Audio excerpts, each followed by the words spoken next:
She was 8 months pregnant when her husband grabbed a microphone at a charity gala and announced their divorce in front of 200 people. He called her a Welcome, everyone. liability. He called her worthless. Then It he is walked outside truly a and slapped her triumphant so moment for hard the she Mitchell tasted blood. Foundation. But here's what he didn't know. While he was throwing her suitcases on the lawn, a lawyer was trying to reach her. While he was moving his wealthy boss The into her forensic bedroom, audit confirms a the private signature on the investigator amendment was was recording forged. everything. Therefore, And while the he was estate planning to reverts to steal the her terms of the inheritance, original will. he had no idea that inheritance was worth $50 million. How could you do this to Her us? mother had been Look at preparing me. for this moment for 30 years. She just never told her daughter. What happened at the will reading 6 months later made her ex-husband's hands shake so badly he couldn't hold a glass of water. This is the story of Grace Mitchell, a woman who lost everything in one night and gained more than she ever imagined. Stay until the end. Because the final twist, you won't see it coming. 6 months ago, I stood in a courtroom watching my ex-husband's face turn white as paper. The same man who slapped me while I was 8 months pregnant. The same man who threw my suitcases on the lawn and called me worthless. He was shaking so hard he couldn't hold his water glass. And the best part, he still had no idea what was coming next. But I'm getting ahead of myself. Let me take you back to where it all started. Back to the night my world cracked open and everything I thought I knew turned out to be a lie. 6 months earlier, I was Grace Mitchell, 31 years old, working as a labor and delivery nurse at St. Thomas Hospital in Nashville, Tennessee. I had a husband named Ryan who I thought loved me. I had a baby nursery painted pale yellow because we didn't know yet if we were having boys or girls. Twin babies, the doctor had said during our 20-week ultrasound. Ryan had smiled that day. He had kissed my forehead and said we were blessed.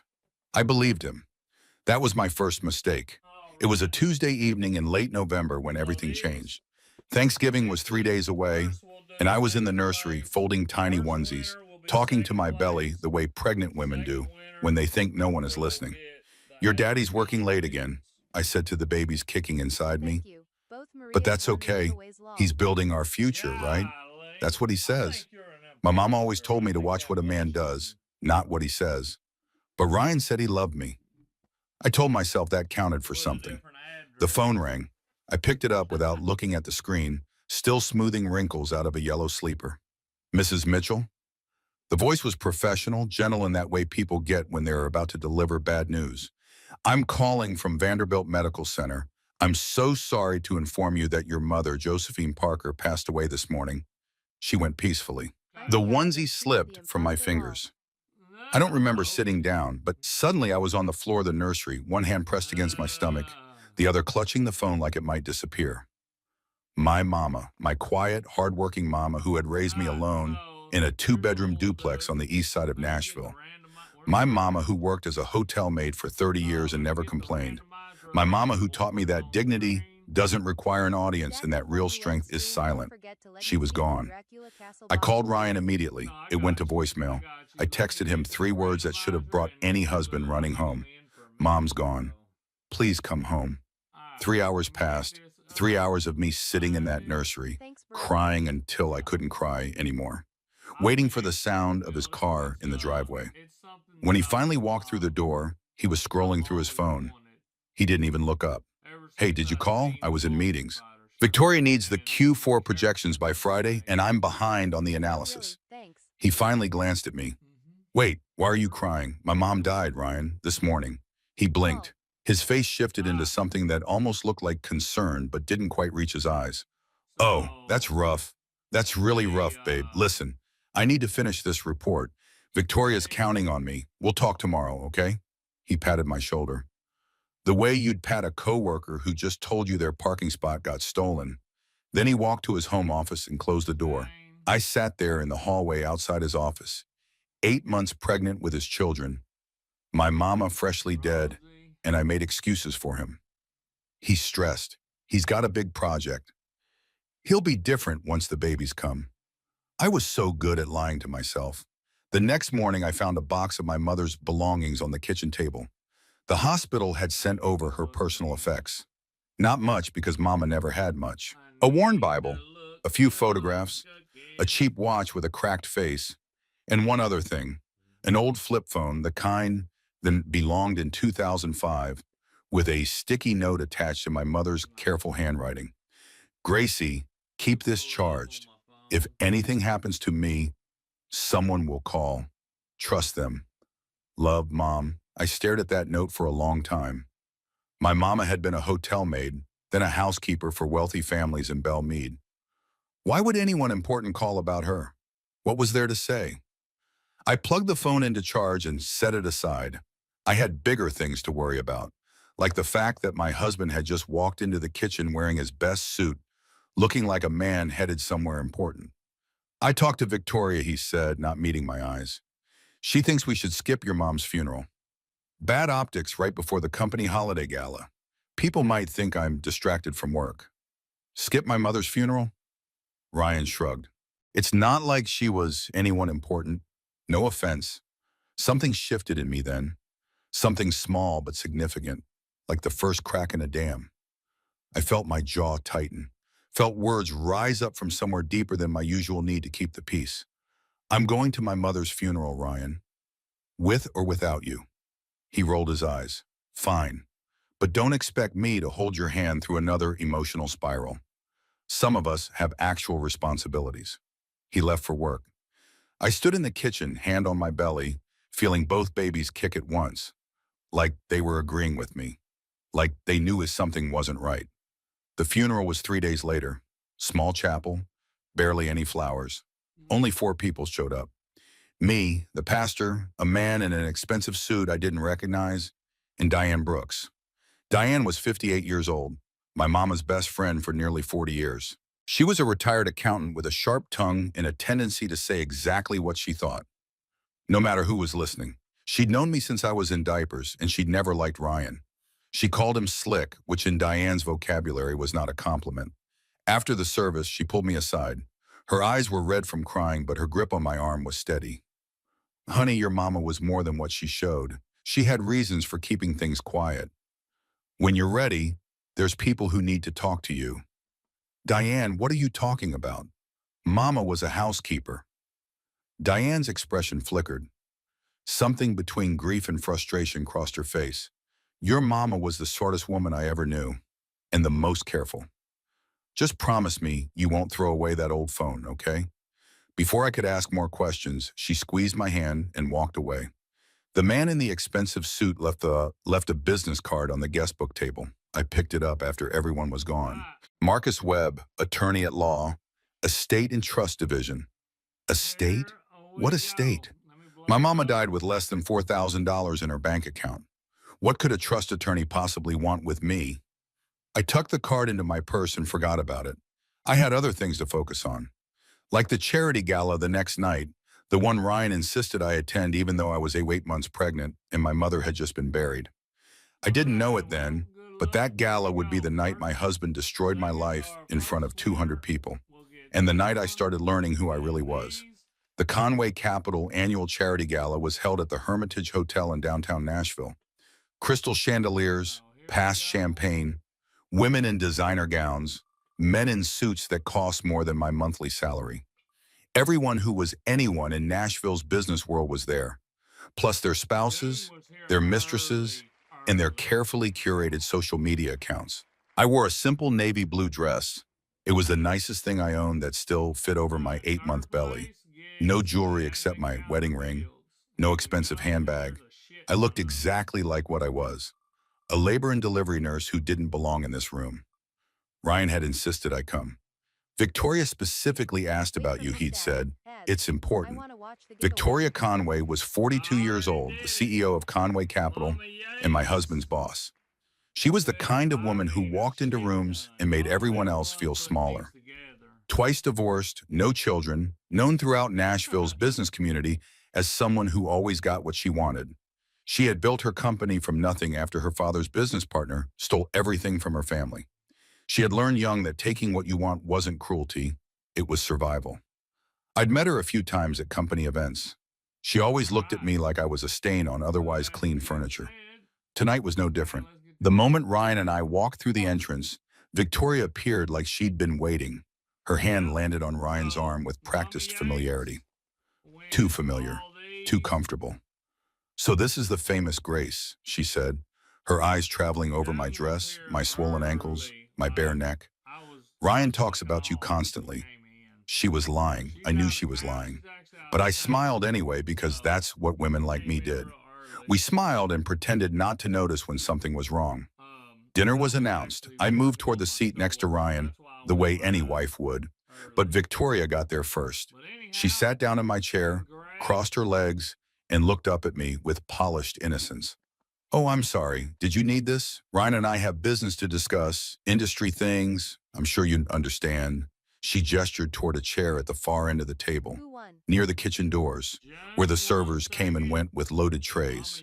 I looked at Ryan, waited for him to say something, to stand up for me, to at least acknowledge that his pregnant wife shouldn't be exiled to the servants' corner at a public event. He didn't meet my eyes. It's fine, babe. It's just one dinner. So I sat where I was told. Servers bumped my chair as they passed. Someone's elbow knocked my water glass. No one apologized. No one even looked at me. My mama used to say that the way a man treats you in public is who he really is. Private is just practice. I should have listened. After dinner, there was a toast. Ryan took the microphone. I expected the usual corporate gratitude, maybe an announcement about quarterly earnings or a new client acquisition. What I got was something else entirely. I want to thank Victoria Conway for believing in me, Ryan said, his voice carrying across the silent ballroom, for seeing my potential when others couldn't. He paused, looked directly at me, and in that moment, I knew. I knew before he said the words. I knew from the way his eyes had gone cold, from the way Victoria was smiling, from the way his mother Linda was nodding from her seat near the front. And I want to announce something personal. Effective immediately, I'm filing for divorce from my wife, Grace Mitchell. The room gasped. Phones rose from tables. Somewhere, someone laughed nervously, then stopped when no one joined in. She's become a liability, Ryan continued. Financially, emotionally, professionally. I can't let her drag me down anymore. I've already consulted lawyers. She'll be served tonight. I'd appreciate if everyone respected my privacy during this difficult transition. He handed the microphone back to the event coordinator like he'd just finished a quarterly report. Victoria smiled. Linda Mitchell dabbed at her eyes, but she was smiling too. I tried to stand. My legs wouldn't cooperate. The room was spinning. The babies were kicking, hard, panicked, like they could feel my terror. An older woman at this next table touched my shoulder. Honey, don't give them a reaction. That's what they want. Breathe. So I breathed. I forced myself upright. I walked toward the exit with whatever dignity I had left, feeling 200 pairs of eyes on my back, hearing the whispers starting like wind through dry leaves. I made it outside. Fresh air hit my face. I thought maybe I could get to my car, drive somewhere, fall apart in private. Then I saw my suitcases. They were dumped on the hotel's side lawn, my clothes spilling out onto wet grass, my nursing scrubs, my prenatal vitamins, baby onesies scattered like confetti at the worst party in the world. Ryan had followed me out. He stood there with his hands in his pockets, looking at me like I was a problem he'd finally solved. Did you really think you could keep pretending? Playing the loyal wife while you have nothing to offer me? Ryan, I'm carrying your children. His lip curled. Are they even mine? The accusation hit like a physical blow. Of course they were his. I'd never even looked at another man our entire marriage. But he wasn't asking because he doubted. He was asking because he wanted to wound. I bent down to grab my medical bag from the pile. I need my prenatal records. The babies need their medical information. He grabbed my arm, hard enough to bruise, hard enough to make me gasp. You don't need anything from me anymore. Then he slapped me, open palm across my face. My head snapped sideways. I tasted blood where my teeth cut my cheek. For a second, everything went white. I ended up on the ground, wet grass soaking through my dress, one hand on my belly, the other bracing myself, trying not to fall completely. 20 feet away, a valet looked at the ground, pretended he hadn't seen anything. A woman near the entrance started to move toward us, but Ryan's mother, Linda, caught her arm. It's a domestic matter, Linda said smoothly. Don't interfere. Ryan straightened his jacket, adjusted his cufflinks. Victoria's moving in tomorrow. Don't come back to the house. Then he walked inside, back to the party, back to Victoria, back to his new life. I sat there in the grass for a long time, 8 months pregnant, bleeding, alone, holding scattered baby clothes and wondering how I'd ended up here. I didn't know it then, but someone was watching from a car parked across the street. Someone my mother had put in place months ago, waiting for exactly this moment. And somewhere in my purse, that old flip phone was finally charged and ready to deliver a message that would change everything. Diane Brooks found me at 2 in the morning. I'd managed to get myself to her apartment somehow, driving through tears and shock with one hand on the steering wheel and the other pressed against my aching belly. The twins hadn't stopped moving since the slap, restless and frightened in a way I could feel but couldn't explain. That son of a bitch, Diane said when she opened her door and saw my face. That cheap suit-wearing, mama's boy, no good son of a bitch. I'm gonna key his car. I'm gonna slash his tires. Gonna find out where Victoria Conway gets her hair done and put Nair in her conditioner bottle. Diane, please. I just need to think. She stopped mid-rant. The anger drained from her face, replaced by something softer. She guided me to her couch, brought ice for my cheek, wrapped a blanket around my shoulders like I was a child coming in from the cold. Honey, she said, sitting beside me, your mama was afraid this would happen. She never trusted that man. She told me once, Diane, my Gracie loves too hard. Someday someone's going to use that against her. I should have said something sooner. What could you have said? I wouldn't have listened. Diane was quiet for a moment. Then she almost smiled. You Mitchell women are stubborn as hell. Your mama once argued with a parking meter and won. Despite everything, I felt my lips twitch, the first almost smile in hours. But here's the thing about Mitchell women, Diane continued. You get knocked down, you get back up. You got her blood in you, Grace. Don't you forget it. That's when the old flip phone buzzed. I'd forgotten it was in my purse. But somewhere during the chaos of the night, it had finished charging, and now it was alive with one notification. One voicemail. Weeks old. I pressed play with trembling fingers. Ms. Mitchell, this is Marcus Webb from Webb & Associates. I'm the executor of your mother's estate. There's been an urgent development. I sat up straighter. Estate? My mother, a sealed letter was sent to your marital address 3 weeks ago. The message continued. According to our delivery confirmation, it was signed for by someone named R. Mitchell. Ryan, we need to speak immediately. Your mother left very specific instructions regarding your protection. Please call back at your earliest convenience. The voicemail ended. I stared at the phone like it might explain itself. Ryan signed for something. Ryan had received a letter meant for me from an attorney handling my mother's estate, and he never told me. He knew something about my mother, something he'd hidden. And suddenly his behavior made a different kind of sense. The coldness when she died, the insistence that she was nobody important, the public humiliation at the gala, the divorce announcement, the violence. What had my mother left me? What was worth hiding? I didn't sleep that night. At 9 a.m. sharp, I called Marcus Webb. His office was downtown in a building that wasn't flashy but felt substantial. Books lined every wall. The desk was organized but worn, the kind of furniture that belonged to someone who'd been doing this work for decades. Marcus Webb himself was maybe 50, with gray at his temples and eyes that had seen too many family secrets to be surprised by anything. He didn't waste time with small talk. He saw my bruised cheek, my pregnant belly, the exhaustion carved into my face, and he got straight to the point. Your mother, Josephine Parker, spent 40 years building something most people never knew existed. He opened a folder and slid it across the desk. She started as a hotel maid at the Opryland Hotel in 1985. By 1990, she'd saved enough to buy her first duplex. Cash. Below market value. She renovated it herself. I looked at the documents. Property deeds. Tax records. Photographs of my mother in work clothes. Painting walls, fixing pipes. A younger version of the woman I remembered, but with the same determined set to her jaw. By 2000, she owned 15 properties. By 2010, 47. By the time she passed, your mother controlled a real estate portfolio worth approximately $50 million. The words didn't make sense at first. I heard them, but my brain refused to process them. 50 million.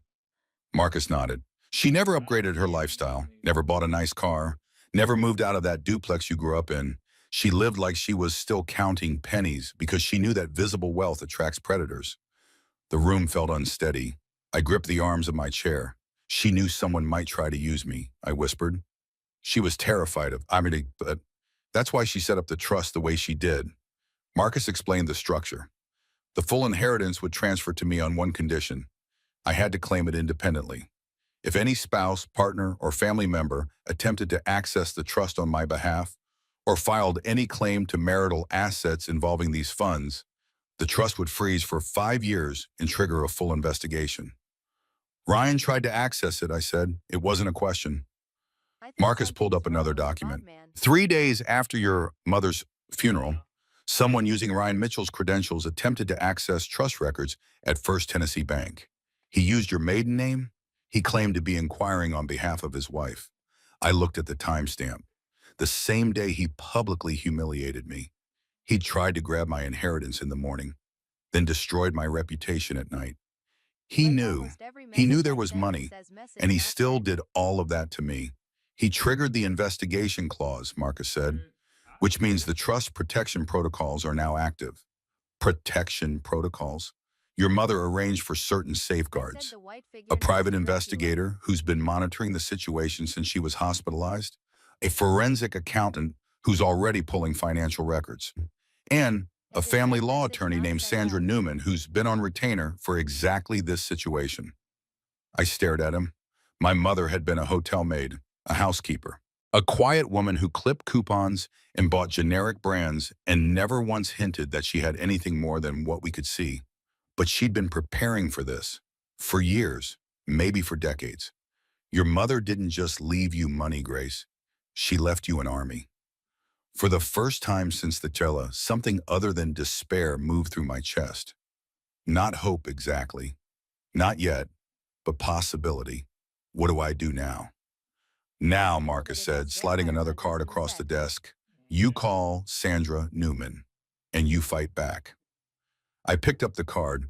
My hands were still trembling, but for a different reason now. My mama had known this might happen. She'd seen Ryan clearly even when I couldn't. And from somewhere beyond death, she was still trying to protect me. I wasn't going to let her down. The next 2 weeks moved faster than I expected. Sandra Newman was a family law attorney in her mid-40s with short gray hair and the calm intensity of someone who'd spent decades watching good people get hurt by bad ones. She didn't waste time on sympathy. She dealt in facts. Here's what we have, she said during our first meeting. Physical assault, witnessed by at least one valet who's willing to testify.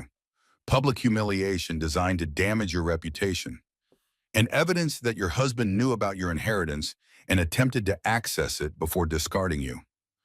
She laid photographs on her desk. My bruised cheek, my swollen arm where Ryan had grabbed me. Time-stamped, documented, official. Here's what we're going to do. We file for divorce first. Not as paperwork, yours. We request protective orders. We freeze joint assets pending investigation. And we build a case so strong that Ryan Mitchell won't be able to lawyer his way out of it.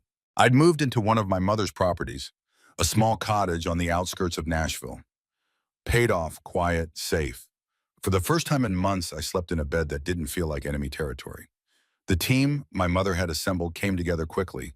Sandra handled the legal strategy. Terrence Cole, the forensic accountant, dove into our financial records and emerged with something interesting. Ryan's been siphoning money for 18 months, Terrence reported. Small amounts hidden as consulting fees, paid to a shell company called Conway Consulting LLC, owned by Victoria Conway. $340,000. My husband had been stealing from our joint accounts and funneling it to his mistress for a year and a half. James Holloway, the private investigator my mother had hired, provided surveillance footage. Victoria entering my marital home with her own key. Victoria and Ryan meeting at hotels in the middle of workdays. Victoria and Ryan laughing at a restaurant the night before my mother's funeral. Every piece of evidence clicked into place like parts of a puzzle my mother had seen years before I did. For the first time since the gala, I felt something like hope. We had documentation. We had witnesses. We had a paper trail of fraud and abuse. Sandra was ready to file. This is it, she said. Once we submit this, Ryan's life gets very complicated Staff very at hair is quickly. getting long. I signed the papers. I watched Sandra's assistant walk them to the courier. And that night, I talked to my belly for the first time in weeks without crying. We're going to be That was okay, stellar. babies. Mama's got a plan Let me now. see those cells. Nobody's going to hurt us again. Diane Brooks came over with a casserole and opinions. I still say you should let me key his car, she said. Diane, that's vandalism. It's therapy. And it's a lease anyway. He won't even lose money. I laughed, actually laughed. It felt strange, like a Staff would muscle like to I'd brief forgotten how there. to use. That night, Cells. I fell asleep believing the worst was over. I'd filed for divorce. I had protective orders in place. I had a team of professionals building an unassailable case. Ryan would face consequences. Victoria would face consequences. Justice would prevail. I was so naive. The doorbell rang at 7 a.m. I opened it expecting a delivery, maybe more documents from Sandra. Instead, I found Ryan standing on my porch, Victoria beside him, Linda behind them, and two uniformed police officers flanking the group like this was some kind of official visit. We're here for a welfare check, Ryan said. His voice was smooth, concerned, perfectly calibrated for the officer's benefit. I'm worried about my wife's mental state. My blood went cold. I have a protective order. You're not supposed to be here. That's exactly what I mean. Ryan turned to the officers with practiced sincerity. She's paranoid, delusional. She's been making wild accusations about money that doesn't exist. Victoria stepped forward. Officers, I'm Victoria Conway. I've known the Mitchell family for years. Grace has been showing signs of significant mental distress. Pregnancy psychosis is real and dangerous. We're just trying to help. Linda dabbed at her eyes with a tissue. What My does that mean? grandchildren are in danger. She's not stable. The officers looked What is uncomfortable, it? but they had procedures to follow. Someone had filed a Very concern. small. They had to investigate. Within 2 hours, I was in an ambulance. Within 3 hours, I was in a psychiatric evaluation room at Vanderbilt, 8 months pregnant, wearing a hospital gown, trying to explain to a skeptical psychiatrist that I wasn't delusional and my mother really had left me $50 million. Your husband says your mother was a hotel maid who died with no assets, the psychiatrist said. Did it come He's with a birth lying. There's a certificate? lawyer, Marcus Webb. He can verify everything. The psychiatrist wrote Let's something in see her the other notes. side. Ms.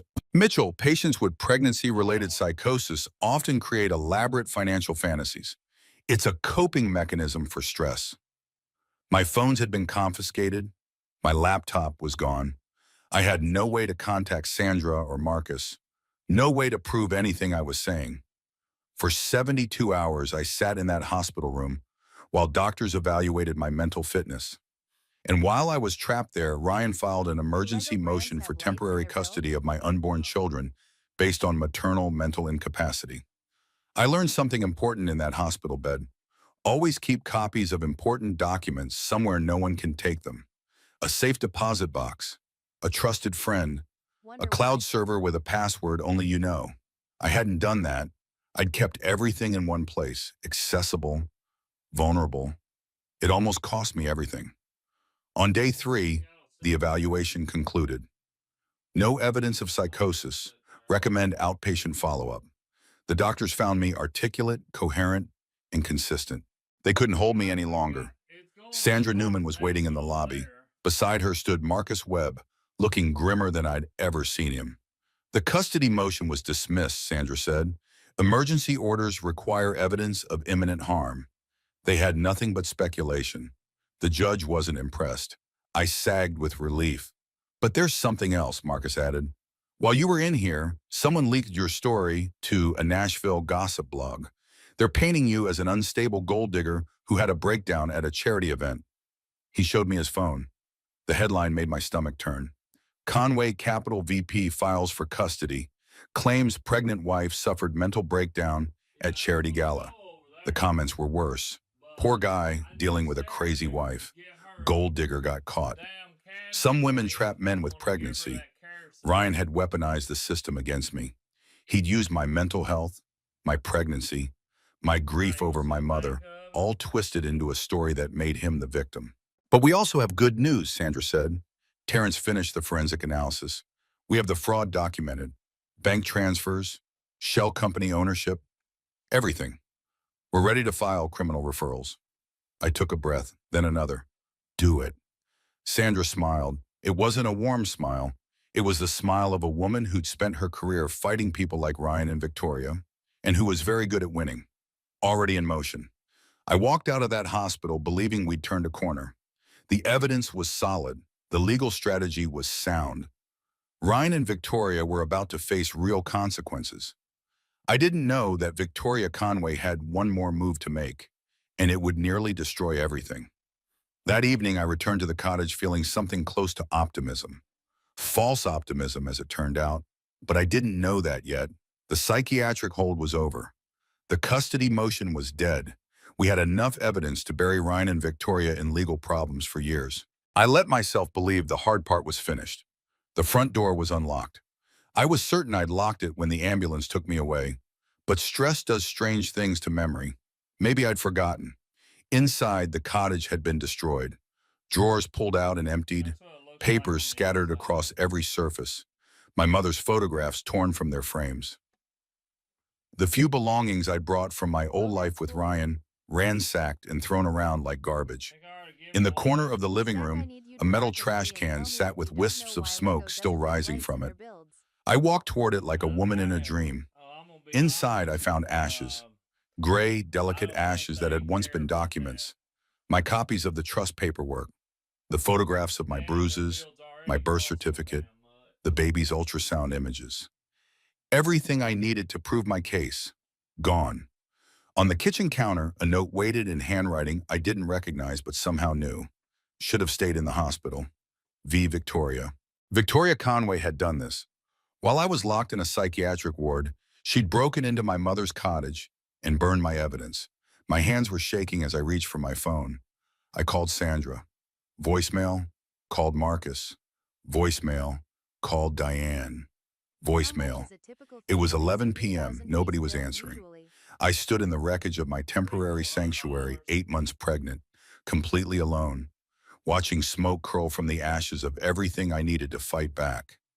That's when the contractions started. Not Braxton Hicks, not the practice contractions I'd been having for weeks. Real contractions. Sharp and low and too close together. Too early. The babies weren't due for another 6 weeks. No, I whispered, not now, please not now, but bodies don't negotiate. The twins were coming, whether I was ready or not. I drove myself to the hospital. I shouldn't have. It was dangerous, reckless, potentially deadly. But I had no one to call, no one to help, no one to hold my hand while my world collapsed around me. The labor and delivery unit at St. Thomas was familiar territory. I'd worked these halls for years. The nurses on duty recognized me, rushed me into a room, started monitors and IV lines with professional efficiency. Grace, what happened? One of them asked, seeing my pale face, my shaking hands, the way I flinched at every sound. I couldn't explain. There wasn't time. The contractions were coming faster now, harder, and somewhere between the pain and the fear, I started to cry. Sometime during that endless night, people started arriving. Diane Brooks burst through the door first, still in her pajamas, hair wild. Sandra called me, she said. I came as fast as I could. Then Sandra herself appeared, calm and professional, even at 3 a.m. We have a problem, but we also have a solution. Finally, Marcus Webb walked in carrying a laptop. He looked exhausted but satisfied. Something had happened, something important. James Holloway uploaded everything to cloud storage weeks ago, Marcus said. Your mother insisted on redundant backups. Victoria burned copies. She didn't burn the originals. The relief hit me so hard I almost passed out. Or maybe that was the contractions. And there's more, Marcus continued. James had surveillance on the cottage. We have footage of Victoria entering with a gas can. We have her face, the timestamp, everything. Arson, breaking and entering, destruction of legal documents. She's done. A contraction tore through me, sharp enough to steal my breath. But I was smiling, or crying, or both. The twins were born at 6:47 a.m. A boy first, then a girl 2 minutes later. Both premature, both small, but both healthy, both perfect. They put my son in my arms first. He had a dimple in his chin and tiny fingers that wrapped around mine like he'd been waiting his whole existence for this moment. Then my daughter, with her mother's stubbornness already visible in the set of her jaw. "Welcome to the world, babies," I whispered. "Sorry about all the drama. It's almost over." Diane leaned over my shoulder to look at them. "This one's got your mama's stubborn chin," she said, pointing at my son. "He's gonna be trouble." I laughed through my tears. "Good," I said. "Mitchell women are stubborn. It's about time we had a stubborn Mitchell man, too." 3 weeks after the twins were born, I was ready to fight back. Their names were Joseph and Marie. Joseph for my mother, Josephine. Marie because it had been my grandmother's name, a woman I never met but whose strength apparently ran in the family bloodline. They slept in matching bassinets in Diane's guest room while I recovered. Diane had insisted I stay with her until everything was resolved. "Too dangerous at the cottage," she said. "Too many bad memories." She wasn't wrong. Sandra Newman had been working around the clock. The evidence we'd gathered was overwhelming. Ryan's fraud, Victoria's arson, the conspiracy to have me committed, the attempted theft of my inheritance. Every piece documented, time-stamped, and ready for presentation. But Sandra wanted more than evidence. She wanted theater. "We're going to do this at the will reading," she said during one of our strategy sessions. "Your mother's estate requires a formal reading with all interested parties present. Ryan qualifies because he was your spouse when she died and because he attempted to access trust assets. Victoria qualifies because she's named in the fraud investigation. You're going to ambush them. I'm going to give them exactly what they expect," Sandra corrected. "A boring legal proceeding where they can challenge your inheritance and paint you as mentally unstable. And then I'm going to show them what we actually have." She smiled. It wasn't a pleasant smile.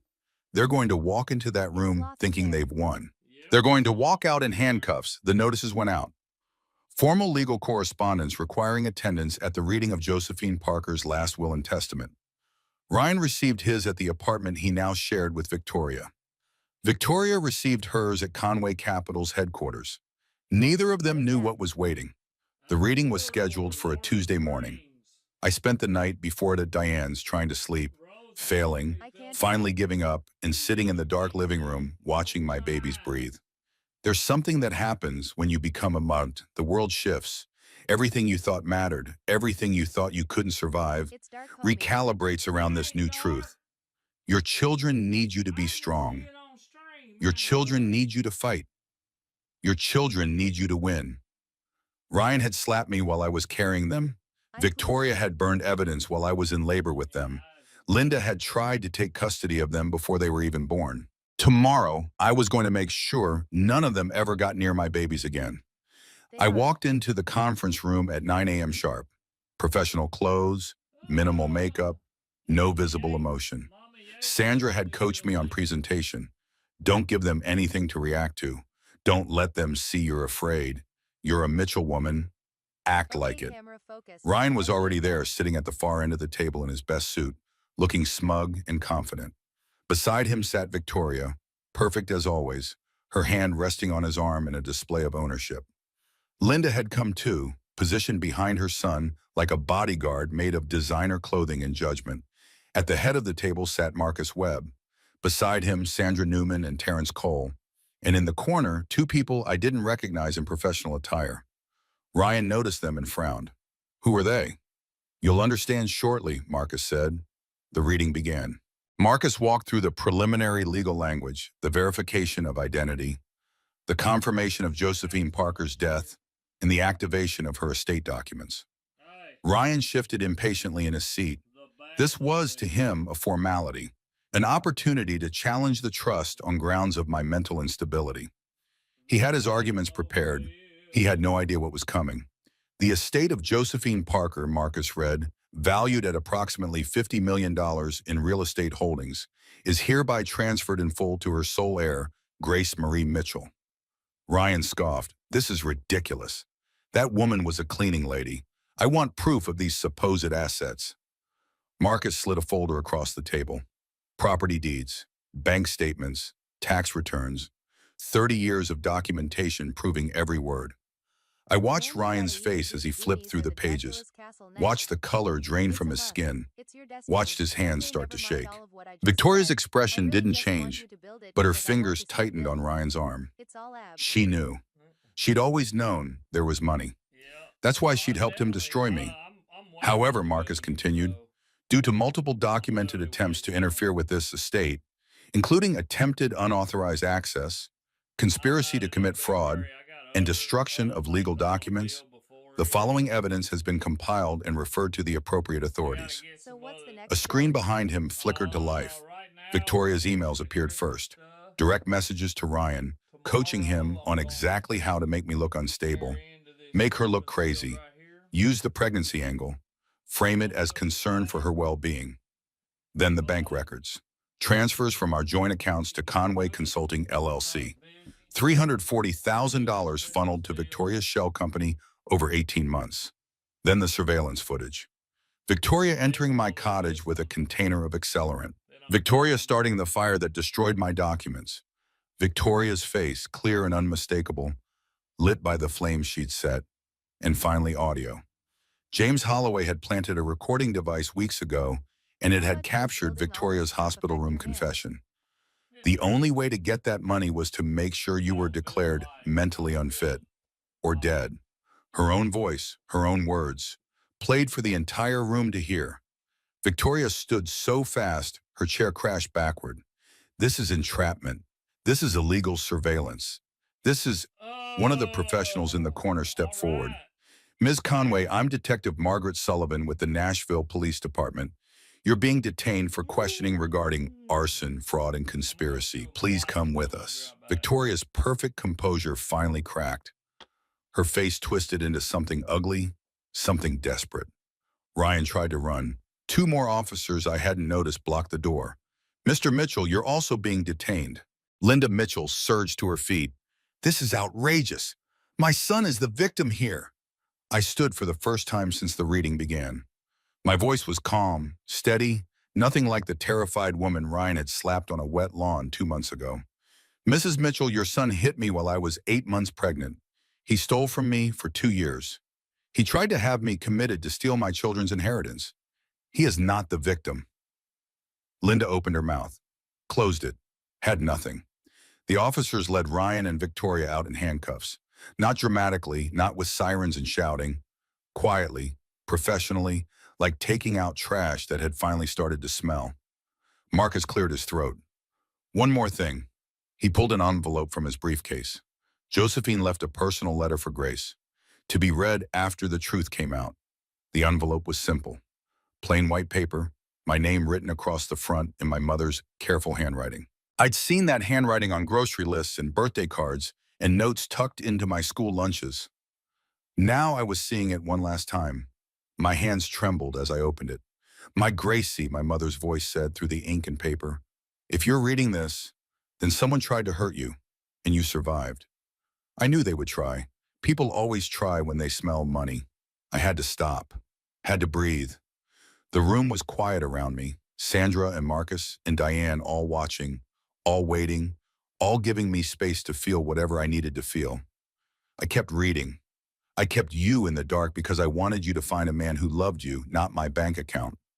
I wanted you to build a life based on who you are, not what you'd inherit. I'm sorry if I was wrong. I'm sorry if it cost you. But I also knew you'd fight because you're a Mitchell woman.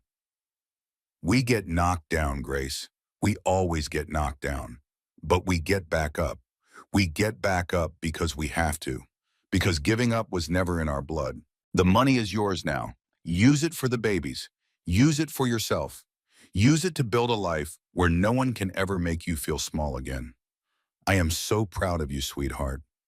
I have been proud of you every single day of your life, from the moment I first held you in my arms to the moment I wrote these words. Whatever happens next, wherever you go, whoever you become, know that your mama loved you with everything she had. Now go show the world what Mitchell women are made of. Love always, Mama. P.S. Diane knows where I hid the good bourbon. Have a glass for me. I was crying by the end, not the desperate, terrified tears I'd cried on that wet lawn. These were different, cleaner somehow, grief and gratitude and something else mixed together. Diane was crying too. Damn woman, she muttered, wiping her eyes. 50 years I knew her, and she still finds ways to make me bawl. She pulled out her phone and typed a message. Found the bourbon, she read aloud. It's the expensive kind. Your mama had taste? I laughed through my tears. Of course she did. Sandra gave me a few minutes to compose myself before moving to practical matters. The criminal proceedings would take time, months, maybe years, but the civil protections were already in place. Ryan had no claim to the inheritance, no claim to custody, no claim to anything except the consequences of his own choices. The divorce would be finalized within weeks. The protective orders would remain in place indefinitely. The trust would transfer to my full control. I was, for the first time in my adult life, completely free. What do you want to do now? Sandra asked. It was a simple question, but it stopped me cold. For so long, my life had been about reaction. Reacting to Ryan's moods, reacting to his demands, reacting to crisis after crisis after crisis. Now I could act instead. Now I could choose. I want to go home, I said. I want to hold my babies. And then I want to figure out how to make sure this never happens to anyone else. Sandra nodded like that was exactly the answer she expected. Diane drove me back to her apartment where Joseph and Marie were waiting with the overnight nurse I'd hired. I walked through the door and heard them fussing in their bassinets, and something inside me finally settled. For the first time in months, I knew exactly where I belonged. I picked up Joseph first, then Marie, held them both against my chest, and let their tiny warmth seep into all the cold places Ryan and Victoria had left behind. Your grandmother was an incredible woman, I told them. And someday when you're older, I'm going to tell you her whole story. How she started with nothing and built an empire. How she kept it secret to protect us. How she loved us enough to prepare for the worst and hope for the best. But for now, I just needed you to know this. We're safe, we're together. And nobody's ever going to hurt us again. Marie grabbed a fistful of my hair. Joseph made a sound that might have been agreement or might have been guess. I laughed anyway. Mitchell babies, I said, stubborn from day one. The trials took 11 months. I didn't attend every session, couldn't face seeing Ryan and Victoria day after day, but I was there for the verdicts. Ryan Mitchell was convicted of fraud, financial abuse, and assault. The judge, a woman in her 60s with no patience for men who hit pregnant women, sentenced him to 4 years in federal prison. No parole eligibility for 18 months. Victoria Conway's trial was longer and more complicated. Corporate fraud, arson, conspiracy, destruction of evidence, obstruction of justice. The list went on. Conway Capital collapsed during the investigation when federal regulators discovered additional irregularities that had nothing to do with me. She'd been running schemes long before she set her sights on my inheritance. She received 7 years. Her appeal was denied. Linda Mitchell was never charged with anything criminal. What she'd done, the enabling, the cruelty, the willing participation in her son's abuse, wasn't technically illegal, but her social circle evaporated overnight. The women who'd once admired her successful son now crossed the street to avoid her. The country club quietly declined to renew her membership. The church where she'd been a prominent donor suggested she might be more comfortable worshiping elsewhere. Last I heard, she was selling skincare products through a multi-level marketing scheme. Her social media posts got 3 or 4 likes, mostly from bots. Some punishments don't require courtrooms. The divorce was finalized 8 months after the will reading. I walked out of the courthouse with a stack of papers declaring me a free woman and felt nothing but relief. No sadness, no nostalgia, no lingering attachment to the man I'd once promised to love forever. Ryan had never loved me. He'd loved what he thought I could give him. Stability, respectability, children to carry on his name. When something better came along, something richer and more powerful, he discarded me without a second thought. His loss, my gain. The math was simple. With my mother's inheritance finally in my control, I had decisions to make. $50 million was more money than I'd ever imagined, more than I could spend in a lifetime even if I tried. But I didn't want to spend it on myself. Not really, not after everything. I wanted to make sure no one else went through what I'd gone through. The Josephine Parker Foundation launched 14 months after my mother's death.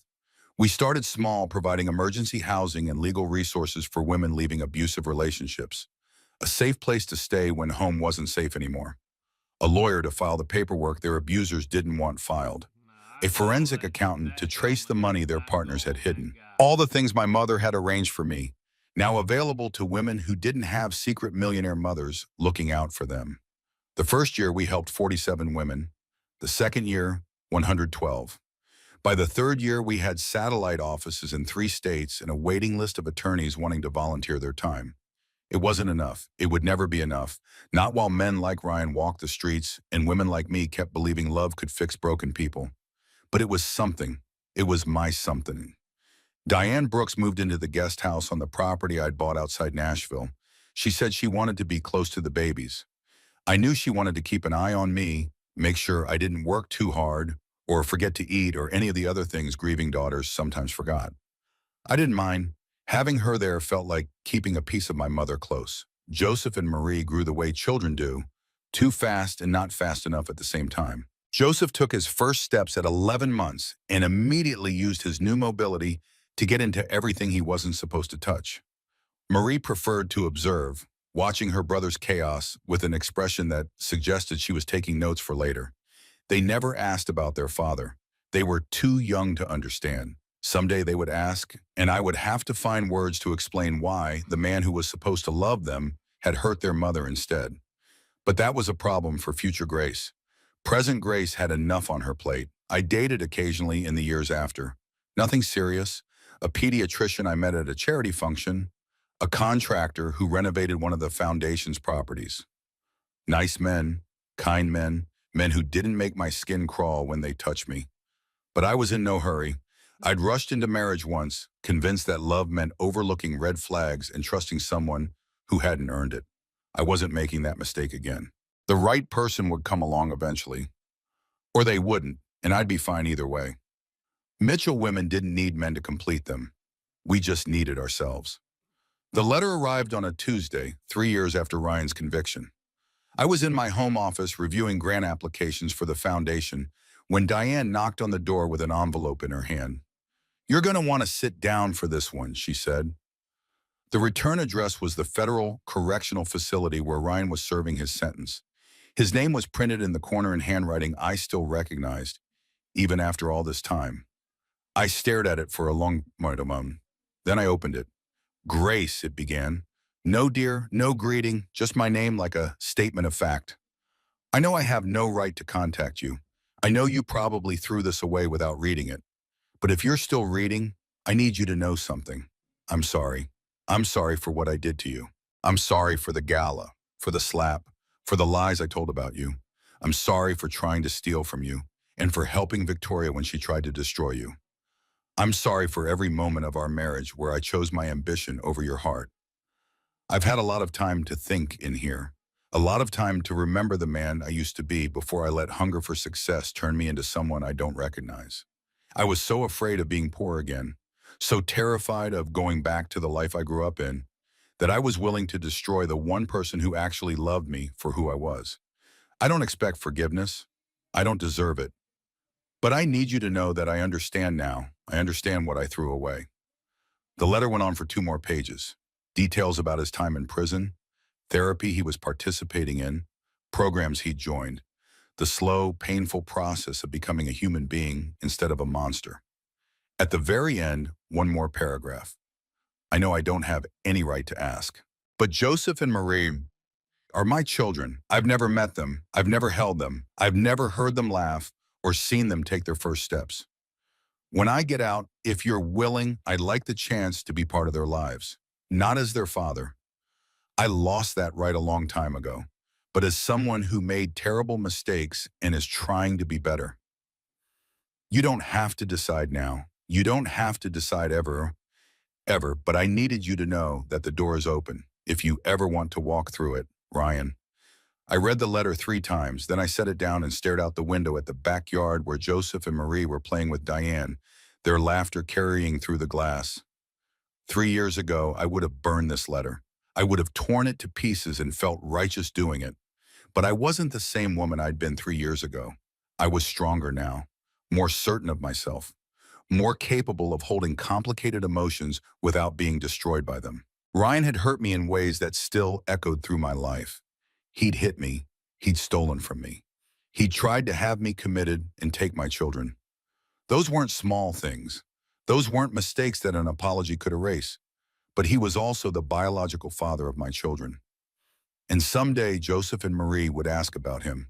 They would want to know who he was, what he'd done, why he wasn't around. I could tell them he was a monster. It would be true. Or I could tell them he was a human being who made monstrous choices and spent the rest of his life trying to become something better. That might also be true, depending on what Ryan did with his freedom. I didn't have to decide today. The letter said I didn't have to decide ever, so I put it in a drawer with other important documents, things I might need to reference someday but didn't need to think about right now. And I went outside to play with my children. "Mama," Joseph called when he saw me. "Watch me jump." He jumped approximately 4 inches off the ground and looked at me like he'd just conquered Everest. "Incredible," I said, and meant it. Marie tugged on my hand. She was quieter than her brother, more serious, but when she smiled, it transformed her whole face. I picked her up and held her close. Joseph demanded equal treatment and threw himself at my legs until I picked him up too. For a moment, standing in the afternoon sunlight with both my children in my arms, everything else faded away. Ryan's letter, Victoria's conviction, the money in the foundation, and the complicated legacy my mother had left behind. There was just this, just us, just the life we'd built from the wreckage of the one that had been taken from us. Whatever came next, we would face it together. People ask me sometimes, usually at foundation events or interviews about the charity, how I survived it. How I went from being slapped on a lawn while 8 months pregnant to running a multi-million-dollar nonprofit that helps women across the country. The honest answer is, I don't know. I don't know where the strength came from to get back up when Ryan knocked me down. I don't know how I kept breathing during those 72 hours in the psychiatric ward. I don't know what made me sign the papers Sandra put in front of me instead of giving up. But I have a theory. I think it was my mother. Not in some mystical sense, not her ghost whispering encouragement from beyond, but her voice in my head, her lessons in my bones, her stubbornness running through my blood like an inheritance that couldn't be measured in dollars. She raised me to be strong even when strength felt impossible. She raised me to get back up even when staying down seemed easier. She raised me to be a Mitchell woman, and Mitchell women don't quit. So I didn't quit, even when I wanted to. Even when it would have been simpler to disappear, to take my inheritance and run to some beach town where nobody knew my name. I stayed, I fought, I built something that mattered. And now, every time another woman walks through the foundation's doors, terrified and bruised and convinced that her life is over, I get to be the voice that tells her it isn't. I get to be the proof that survival is possible. That's my mother's real legacy. Not the money, although the money helps. The knowledge that getting knocked down isn't the end of the story. It's just the beginning of a different one. Joseph is 5 now. Marie, too.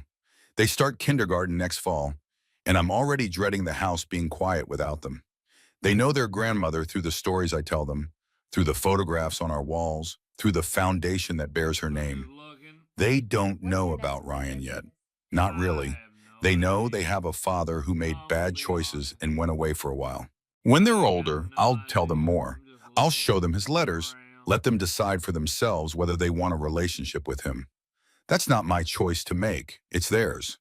Diane is 70 now, still sharp-tongued, still bringing casserole, still threatening to key the cars of anyone who wrongs me. She's teaching Joseph how to play poker and teaching Marie how to cuss in ways I pretend not to hear. She's the closest thing to a mother I have left, and some days watching her with my children, I can almost see my mama there too, in the way Diane laughs, in the advice she gives, in the stubborn love that refuses to let any of us give up on each other. The foundation helped 243 women last year. That's 243 people who got a second chance when someone else tried to take their first one away. 243 families that stayed together or split apart on their own terms instead of being broken by violence or fraud or betrayal. It's not enough. It will never be enough, but it's something, and something is always better than nothing. If you're watching this and you're in the situation I was in, if you're being hurt or controlled or made to feel like you don't matter, I need you to hear something. It's not your fault that they lied. It's not your fault that you trusted someone who didn't deserve it. That's their shame, not yours. But it is your responsibility to protect yourself once you know the truth. Document everything. Keep copies somewhere safe.